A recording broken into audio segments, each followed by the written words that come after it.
"Go away," said my mother-in-law, Catherine, in a very unfriendly way. When my husband got a job overseas, Catherine decided I couldn't stay in the house anymore, so my daughter and I had to leave. We didn't have anywhere else to go, so I went to the park, holding my 2-year-old daughter, feeling confused and lost about what to do next. Suddenly, police officers surrounded me. "Please come to the station," one of the officers said. It was raining heavily and I was cold and shaking. I followed the officer to the police station. When I got there, someone unexpected was waiting for me. "My name's Emma, and I'm going to be 35 this year. I met my husband Bob at work, and after a year of dating, we got married. When we got married, I stopped working, and 2 years ago, our daughter Lily was born. Right now, I live with Bob, Lily, and my mother-in-law, Catherine. We used to rent a place, but after Catherine's husband passed away and she started having trouble with her knees, we decided to all live together and bought a new apartment. We thought about buying a house, but because Catherine's knees aren't so good, we figured it'd be better to live somewhere near public transportation. Buying an apartment was cheaper than a house back then, and it has an elevator, which makes things easier for us. Catherine also liked the idea of the apartment, so we put some money down and got a loan that will pay off over 35 years. Bob's job often involves traveling or moving to different places, but after we bought the house, we were told he wouldn't have to relocate anytime soon. However, he still travels a lot for work, about once a week to other states. Having a 2-year-old daughter, I feel really stressed when Bob goes away on these trips.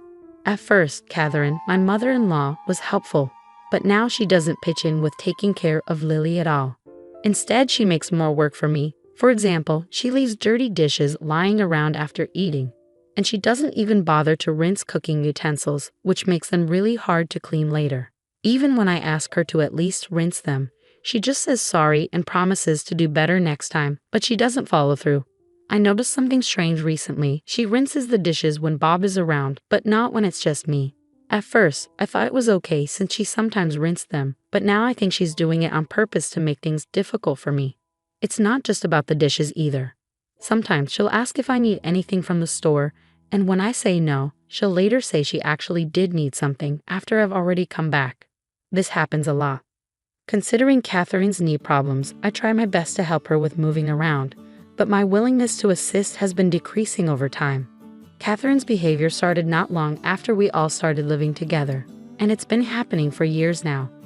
When I talked to a friend about it, she said, "That sounds like she's bullying you. Why don't you talk to Bob? I think he might help."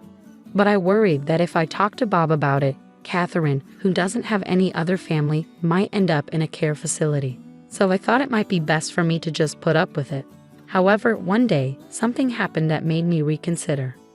That day, I was planning to drop Lily off at my parents' house. They always enjoyed having Lily over and suggested I stay the night too. I wanted to, but I felt uneasy about leaving Catherine alone at home. So after a short chat with my parents, I decided to head back to the apartment where Catherine was waiting. When I got there, I realized I had left my keys at home, which left me feeling worried. But then I remembered that Catherine was home, so I decided to ring the intercom to get inside. I pressed the button and waited for her to answer, but there was no response. I wondered if she had gone out, so I waited outside for a while. But even after waiting for about 2 hours, Catherine didn't come back. It was getting dark, and I was getting worried. Just as it was getting dark, another resident returned, and I followed them inside when they unlocked the main entrance. I was sure Catherine was at home because she rarely went out at night. So I pressed the intercom button outside our apartment, but still there was no answer. I waited by the door for a while, and then I heard a faint sound from inside, which meant Catherine was there. I tried the intercom a few more times, but Catherine didn't come out. Feeling defeated, I decided to stay at a nearby motel for the night. I planned to go back home when Bob returned from his business trip. When I told Bob what happened with Catherine locking me out, he was understandably upset. But Catherine just brushed it off, saying she might not have heard me because of her age. I could tell she was smirking though. I was relieved to be back inside and grabbed my keys to pick up Lily from my parents' house. After talking to my parents about what happened, they offered me comfort and told me I could always come back to stay with them if things got too tough. Their words brought tears to my eyes, but I quickly wiped them away before heading home with Lily. For a while, things were okay with Catherine, But then, unexpectedly, Bob's transfer to another country became permanent. He asked me what I thought about it, but I couldn't give him an immediate answer. Considering the potential stress it could cause Lily, I decided it would be best for her and me to stay in the US. Soon after we decided I and Lily would stay in the US while Bob went to Europe, he had to leave. He was worried about us, but he was so busy with work that he didn't have much time to think about it. So it was just me, Lily, and Catherine at home. But as expected, things went downhill with Catherine once Bob left. On a stormy day, when it was unsafe to go outside, Catherine dropped a bombshell on me. She suggested that Lily and I should move out now that Bob was gone. "Excuse me, what do you mean?" I asked, shocked. "Just what I said. I think it would be better if you and Lily found somewhere else to live. I'll take care of things here. I just don't feel comfortable with strangers in the house. It would be best if you left right away," Catherine said. I couldn't believe what I was hearing. I've always tried to make living together with Catherine as good as possible. I've treated her like family even though we're not related. But to Catherine, it seemed like Lily and I didn't matter much at all. I was thinking about going back to my parents' house when Catherine suddenly said, "Why don't you just leave already?" Before I knew it, Lily and I were kicked out of our own home, just as we were, without even a chance to gather our things. No matter how hard I knocked on the door, Catherine wouldn't let us back in. I felt lost and confused. I carried Lily through the pouring rain to a nearby park. There was a shelter there that I hoped would keep us dry from the rain. Ideally, I would have gone to a motel or gone back to my parents' place. But I had left my wallet and phone inside the house. I felt helpless as I sat in the park, trying to figure out what to do next. I'm not sure how much time passed as the rain poured down. I was exhausted and cold, and I started to doze off. It was dark already, and even though it was summer, the cold was harsh, and I worried that Lily and I might get sick. As bad as things were, it seemed like the only option was to walk to my parents' house, even though it would take about 3 hours. As I was thinking about what to do next, I noticed 2 lights coming closer through the rain. They turned out to be police officers. I thought they might be able to help us, but before I could approach them, one of the officers called out to me, "Are you Emma? And is this little one Lily?" I was surprised they knew our names but replied, "Yes, that's us." Then the officer said, "Please come to the station with us." I wondered why they wanted us to go to the police station. If something was wrong, urged by the officer, Lily and I got into the patrol car. We were freezing from being out in the rain for so long, but the officers had brought big towels for us. "You might need these. We've got some spare clothes for you at the station," they said kindly. Curious about why they knew about us and why we were going to the police station, I asked, "How did you know where to find us?" They replied, "We'll explain everything once we're back at the station.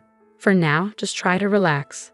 Exhausted, I soon fell asleep and woke up to find we had arrived at the police station. As I followed the officers into the police station, I was surprised to see Catherine and my uncle there. "Uncle, what are you doing here?" I asked. He explained, "Bob got in touch with me. He thought you might be having problems with his mom, and since he's overseas, he asked me to keep an eye on things for him." According to my uncle, Bob had talked to him about this before. He said Bob wanted him to keep an eye on things since he couldn't be there himself. My uncle had seen us in the rain earlier today. He had thought about taking us in himself, but he thought Catherine's behavior was too extreme, so he reported it to the police. That's how the officers knew where to find us. Catherine had also been asked to come to the police station. She sat on a sofa, glaring at me, seeming confused about why she was there. "Why do I have to be here? My knee hurts, you know." "If Bob were here, none of this would be happening," Catherine argued. But the whole situation had come about because Bob had asked my uncle for help. In the discussions with the police, it seemed like there could be legal implications to the events. So I was advised to think about hiring a lawyer. "An attorney? That seems like a big step." "I just locked the door, nothing more," Catherine protested. But my uncle intervened, pointing out that what she did was serious. Throwing me and a little child out in heavy rain isn't something that can be easily forgiven. He also clarified that I was actually the rightful owner of the house. Catherine was surprised, insisting that Bob, as the head of the household, should be the owner. But she was mistaken. My uncle, who works in real estate, had helped us get a great deal on a condo, and Bob had suggested putting it under my name. I hadn't thought much of it at the time, but now I was grateful I followed Bob's advice. Following my uncle's guidance, I decided to hire a lawyer. The lawyer explained that it would be tough to evict Catherine, so the best option might be to place her in a care facility. I immediately called Bob to update him. He hadn't expected things to escalate like this and said he wanted to come back from Japan to sort it out properly. He also mentioned that he was considering putting Catherine in a facility, unaware of the current situation. Despite being at the police station, Catherine seemed unconcerned as she casually snacked on some crackers. Since I couldn't go back home with her, I decided to stay at my parents' place until Bob returned. He was due back in a week, giving me time to figure out our next steps. If Bob didn't support me, divorce seemed like the only option. I regretted not seeking advice sooner. A week later, Bob returned from Europe and was at the house with Catherine. So I moved back home from my parents' place. Bob had to go back to Europe soon, so we needed to talk about what to do next. I heard some things from Emma's uncle. Is all of that true? Bob asked Catherine. It's all lies. I haven't done anything. Emma's plotting something to evict me. Catherine stubbornly denied any wrongdoing and accused me of scheming against her. Bob, who I thought would support me, seemed to be considering Catherine's side. I see. So do you have any evidence to prove Emma's plotting something? Bob asked Catherine. Evidence? No, of course not, she replied. Then Bob turned to me, asking, Emma, do you have any evidence? I hesitated, admitting, to be honest, I've been so busy with work I haven't been able to keep an eye on things. I'm not sure who to believe.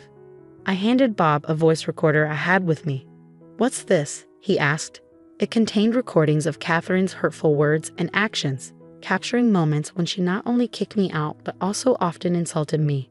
When Bob played it, he heard Catherine saying awful things like, "You're such a worthless wife. I wonder why he even married you." Catherine quickly tried to defend herself, claiming it was taken out of context and just a one-time thing. But as the recordings played on, it became clear that her verbal abuse was a pattern, not just a one-off incident. Bob's hand trembled with tension and anger as he listened to the recordings. Catherine looked guilty as the truth sank in. Mom, what is this about? Bob demanded an explanation, but Catherine stayed silent. If you won't answer, then I have to believe this is all true. And if it is, I need to protect Emma and Lily. You understand that, right? Bob's anger was evident, something I hadn't seen in all our years together. Catherine, seeing this side of Bob for the first time, looked frightened and couldn't say a word. After many discussions before Bob's return to Europe, I made it clear that I couldn't continue living with Catherine, especially with Lily around. Bob seemed to agree, leaning towards placing Catherine in a care facility. However, Catherine strongly opposed this, making the discussions complicated. Despite her objections, I decided to sell the house. So you can't stay here anymore. If you don't want to go to the facility, you'll need to find somewhere else to live, Bob told Catherine. She resisted the idea of selling the house, but it was necessary for our plans. Lily and I had decided to move to Europe. Bob regretted not being more present for his family and wanted to be there for us moving forward. Although I was unsure about living abroad, knowing Bob would be with us made me feel better.